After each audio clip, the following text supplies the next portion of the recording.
Everyone, చాలా మందికి ఈ విషయం తెలియదు కానీ మీరు డైలీ ఒక స్పూను నువ్వులు ఏదో ఒక రకంగా తినడం వల్ల ఎన్నో ఆరోగ్య ప్రయోజనాలు ఉన్నాయి మీకు తెలుసా? మీరు నువ్వులు తింటే తరచుగా వచ్చే తలనొప్పి, మైగ్రేన్ 10 డేస్‌లో తగ్గిపోతుంది. అదేవిధంగా నరాల బలహీనత, అరికాళ్ళ మంటలు, తిమ్ముర్లు పూర్తిగా నయమవుతాయి. ఇన్‌ఫాక్ట్ క్యాన్సర్‌కి కూడా దూరంగా ఉంచాలి అంటే మీరు మీ పిల్లలకి వారానికి ఒకసారి నువ్వుల లడ్డు ఇస్తే వాళ్ళకి ఏ రోగం రాదు, క్యాన్సర్ సమేతంగా మీకు దగ్గరికి రానే రాదు. వారానికి ఒక నువ్వుల ఉండ తింటే మీకు ఎలాంటి క్యాన్సర్ అయినా 6 వారాల్లో తగ్గించే అత్యంత అద్భుత ఔషధం నువ్వులు. అండ్ చర్మం కాంతివంతంగా, ఎముకలు బలంగా తయారవుతాయి, జీర్ణ ప్రక్రియ మెరుగుపరుస్తాయి, గుండె ఆరోగ్యాన్ని కాపాడుతాయి.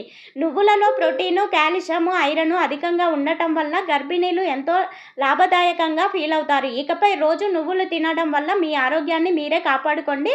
నేను చెప్పిన ఈ నువ్వుల ఇన్ఫర్మేషన్ మీకు నచ్చితే లైక్ కొట్టి సబ్స్క్రైబ్ చేసుకోండి. ఇలాంటి హెల్తీ ఇన్ఫర్మేషన్ వీడియోతో మళ్ళీ కలుద్దాం. Thank you all. Keep watching. Bye.